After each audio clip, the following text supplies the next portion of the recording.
What's up, duelist? Connor with Team Nexus here, along with Jason. What did you play and what did you do? I was at Worlds Port Rush event, and I was playing True Draco because I thought it'd be one of the best decks that day because my deck list didn't get hit by the ban list they were playing on, the Worlds ban list, so my deck was optimal for it. And to introduce the deck list, I played one Masterpiece, one of the best cards in this deck. He's pretty good. The reason I only play one off is because I don't want to see him in my opening hand, so I generally just play one so I don't have to open him. I've got many searchers for him. And then on to 3 off Dynamite Knight. The best card in this deck, he searches all your traps, which revive and search the other trap that makes the other monster smaller attack. So it's really good. Then on to my searcher, I play double Majesty Maiden. She searches the rest of my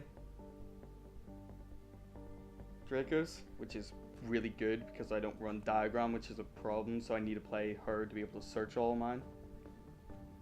And then to the one-offs, I play one Ignis.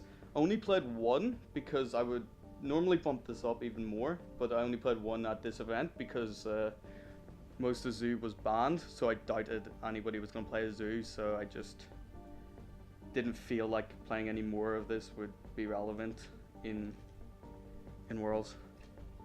And then triple Bayo Baboon.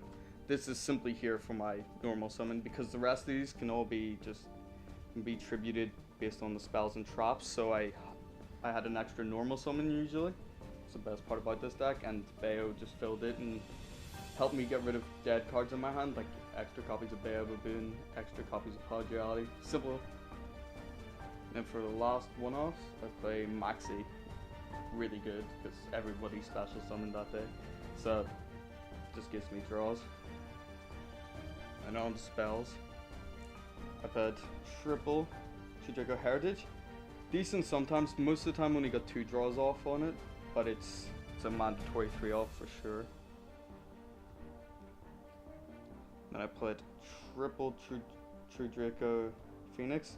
An okay card. It's just for the fact of more draw power, and it helped me from stop decking out in one of the games. I went down to a grindy game. So I would go down to 2 of this if I had any other cards to replace it with, but 3 is decent for now. Then I played triple Prodigality. Most people don't play triple because, for obvious reasons, because we draw multiple copies. But because I play Bayo Baboon, I was able to, if I drew 2 of them, shuffle 1 back in. So generally, it was always live, playing 3. Plus, I want to see most of my deck. And then 2 Dark Holes, because board clearance. Regeki was banned, so this is possibly the best way to board clear, and Kaiju Slumber was only at 1. So Dark Hole was the most efficient way to be able to clear boards. And then for the one-offs, I play one Upstart, because they're 9-card decks. And one Stormforth. Brilliant card, allows me to tribute my opponent's monster on their turn. It's pretty broke, I'd say. That's really good. On to traps, triple King's Return. This card revive back the cards. Just simple as, and allows me to tribute on my opponent's turn. The card is just ridiculous.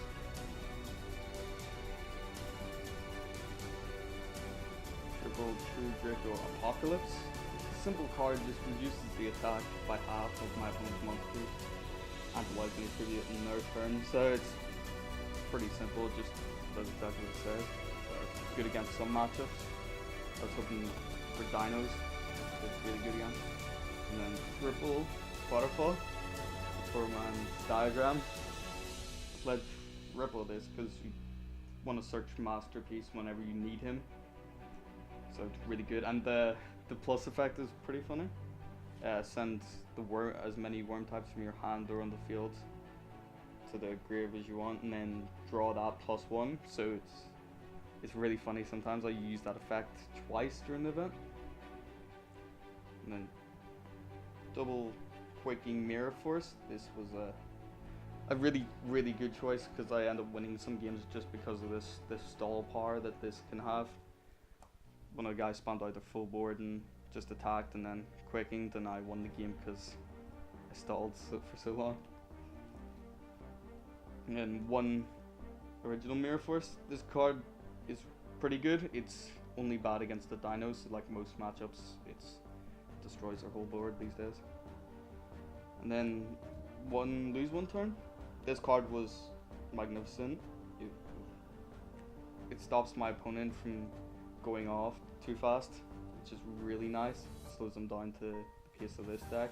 So I was able to just stop crazy big special summon monsters and then beat them to them in my turn. One Skill Drune. This is an interesting choice. It's pretty bad, I'm not gonna lie. The whole idea is continuous, so when it's in the grave I can banish it off Masterpiece, and then I can use this to tribute on my turn when I need to get rid of it, when it becomes more of a problem, but it generally most of the time is more of a problem than it's worth. So I would take Skill Drune out for another lose one turn. That's what I would do to update this. And then one Torrential Tribute. Really, really good because I don't mind using my boards like I only got 1 or 2 monsters on it, so clearing my board is pretty simple. I can replenish my supply easily enough, whereas my opponent generally just combos off and I just destroy their full deck, so I stall for as long as possible. And for the last card I play one Anti-Spell Fragrance. This card won me most of the games. In the day. The card is ridiculous. I would bump this up as a revision of the deck, but as a one-off, it's brilliant. Okay, and what were your matchups like during the event? Shaddoll was one of them. I played two Red Eyes players, which was crazy. I played Cosmo, and I played... what was the last one? Invoked. It was a really weird variation of Invoked. I can't remember it. Invoked Magician Girls, there we go. Invoked Magician Girls. Really So weird. the OCG list had a lot of innovation going on. Clearly it's something we're not used to over here in the TCG. How did you find playing using a completely different ban list? It worked in my favor because my deck didn't get hit at all. This was the deck I was going in with from the start, so it helped me and just hindered my opponents basically. It really benefited the Draco deck by a lot. And it didn't hit the Dinos, which was an interesting matchup between Dracos and Dinos. I would love to play it against a Dinos player, but didn't get to play against anybody that played Dinos. Okay, one more question. How do you feel about Dracos as a deck going into Link format? Really good, one of the best up there with Dino Yang Zings. It's a real tough competition. I'm not quite sure who's better, Draco or Dino Yang Zings. It really depends on the upcoming ban list. That could hit Draco, or I don't know what Konami could be up to. Well, ban list hopefully in September. We'll have to see what happens. Yeah, it shouldn't hurt this deck too much because Masterpiece, I suspect, will get hit down to 1, and I only play one of it, so it wouldn't hurt me at all. And no diagram, of course, so it wouldn't hurt me. Okay, Connor and Jason here from Team Nexus, signing out.